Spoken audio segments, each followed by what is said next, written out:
पीले दांत वाली बहू। रंजना कभी ब्रश नहीं करती थी। उसे कितनी बार उसके माँ बाप ने डांटा, लेकिन उसका कोई असर उस पर होता ही नहीं था, जिस कारण से उसके दांत पीले पीले हो जाते हैं। शादी के बाद। अरे बहू, वैसे तो तुझ में कोई कमी नहीं है, पर तेरे दांत दांत इतने पीले कैसे है बेटा? कैसे मतलब? कोई सर्जरी थोड़ी ना कराई है। वो तो क्या नाम, मैं ब्रश नहीं करती थी तो पीले हो गए। अब क्या करूं? आप कहे तो लाल करवा लूं या फिर काले? यार ये क्या है, क्यों माँ से लड़ रही हो? लड़ रही हूँ? अरे मैं लड़ रही हूँ या ये बोल रही है कि दांत पीले हैं, पीले। अरे तपस्या थोड़ी ना की है इन्हें पीले करने के लिए। बकायदा ब्रश नहीं किया है 20 साल तक, तब जाकर। छी, कैसी बात कर रही हो? ये उस वक्त तो पीले नहीं थे जब हम लोग तुम्हें देखने आए थे। अरे तब साफ करवा लिया होगा डेंटिस्ट के पास जाकर। अब देखो कैसे पीले पीले लग रहे हैं। रंजना सास की तरफ गुस्से से देखती है। फिर शुरू हो गई पीले पीले पीले। अरे पीले तो तब भी थे जब मेरे हाथ का रसगुल्ला उड़ा उड़ा कर खा रही थी और बोल रही थी, लड़की नहीं गुणों का खजाना दे रहे भाई साहब आप। खैर, अब वो लोग करते भी तो क्या करते, पीले दांत वाली बहू पल्ले पड़ी थी तो झेलना तो था ही। एक दिन कीर्तन में रंजना गाना गा रही थी। अरे कमला बहन, माँ का द्वार है, यहाँ तो सब शुद्ध होकर आते हैं, फिर अपनी बहू को ब्रश भी नहीं करवाती तुम। दूर से पीले पीले दांत भक्ति में बाधा उत्पन्न कर रहे हैं। अरे कोई 2 साल के बच्चे थोड़ी ना लेकर आई हूँ मैं बहू बनाकर। अच्छी खासी लड़की है, अरे कैसे करवाऊं ब्रश? ये तो उसे खुद करना चाहिए ना। अब माँ बाप तो इसके जैसे तैसे निपटा दिए, ये नहीं सोचा कि सास कैसे संभालेगी। सास बहू को लेकर घर आ जाती है, लेकिन सोच लेती है कि अब इसे लेकर कहीं नहीं जाएगी। अगले रोज बहू कहती है, अरे क्या हो गया, मंदिर नहीं जाना क्या? कीर्तन का वक्त हो रहा है। मेरी मधुर वाणी से कान्हा जी जागते हैं और सोते हैं। आप तो जानती है ना उनकी भक्ति में कितना मन लगता है मेरा। वो क्या है ना, तबीयत ठीक नहीं लग रही है मेरी, आराम करूंगी मैं। तबीयत ठीक नहीं लग रही? अभी तो मिथुन के गाने पर नाच रही थी आप, और अब बोल रही है कि तबीयत ठीक नहीं लग रही। अरे भक्ति में मन लगा लो सासू माँ, ऊपर जाना है, क्या मुंह दिखाओगी आप? हाँ? सास को बहू की बात पर गुस्सा आ जाता है। मैं क्या मुंह दिखाऊंगी, इसकी चिंता तू ना कर, समझी? अपने मुंह की चिंता कर, जो ये पीले पीले दांत लेकर हर जगह पहुंच जाती है। पता है लोग कितना मजाक बनाते हैं। ना जी ना, मैं नहीं जाना कहीं तेरे साथ। तो ये बात है।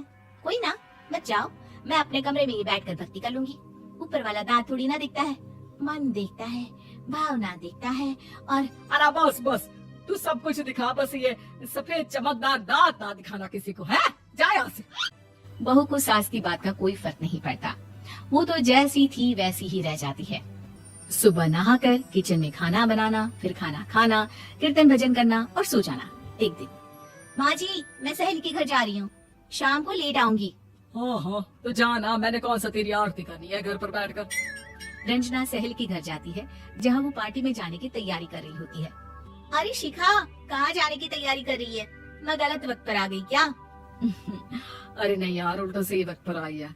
मैंने ये साड़ी और ज्वेलरी निकाली है यार, शाम को इनके ऑफिस की एक पार्टी में जाना है। बताना कैसा लग रहा है ये सब? नहीं यार, इस ड्रेस के साथ तो वो वाली ज्वेलरी अच्छी लगेगी। हाँ हाँ सही बोल रही है, मैंने ध्यान ही नहीं दिया। वैसे तो हमेशा से मस्त फैशन सेंस रखती है। तो बड़ा जाती होगी ना पति के साथ पार्टी में। रंजना कुछ नहीं बोलती, बस सोचती है कि यार काश ये बात सही हो जाती, पर मैं क्यों नहीं जाती पार्टी में? क्या इन लोगों की कोई पार्टी होती नहीं होगी?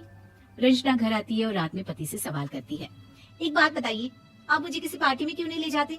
क्या आपके यहाँ ऑफिस में पार्टी नहीं होती? पति बेचारा क्या कहता कि दांत पीले हैं तुम्हारे इसलिए। अरे कोई पार्टी होती नहीं हम लोगों के ऑफिस में, तो कहाँ से लेकर जाऊं? और मार्केट, मॉल, कहीं वीकेंड घूमना, कहीं तो। अरे यार सारे हफ्ते में एक छुट्टी मिलती है, तो सोचता हूँ कि आराम ही कर लूं। क्यों? रंजना मन मार के रह जाती है।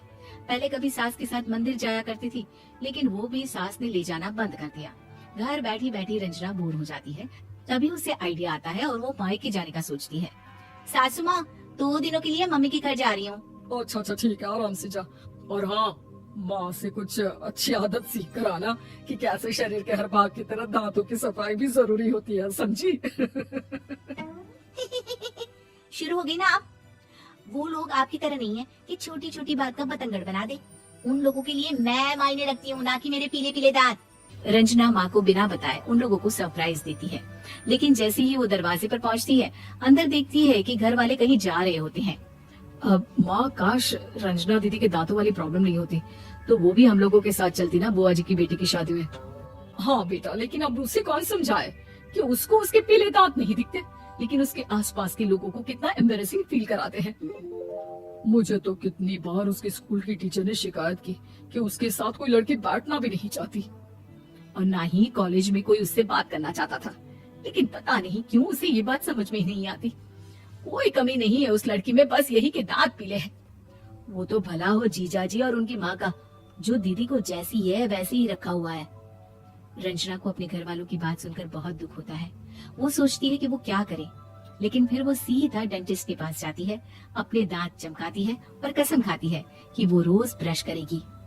और क्या हो गया, तुम तो 2 दिनों के लिए गई थी ना, पर कोई ना, अच्छा है, चलो आ गई तो। रंजना सास के सामने आकर खड़ी हो जाती है और पूरी स्माइल करती है, उसके चमकदार दांतों को दिखाती हुई। चले मंदिर। माँ, मुझे माफ कर दीजिए, मैंने आप लोगों को बहुत एम्बेरसिंग फील करवाया। मैं आज से रोज ब्रश करूंगी।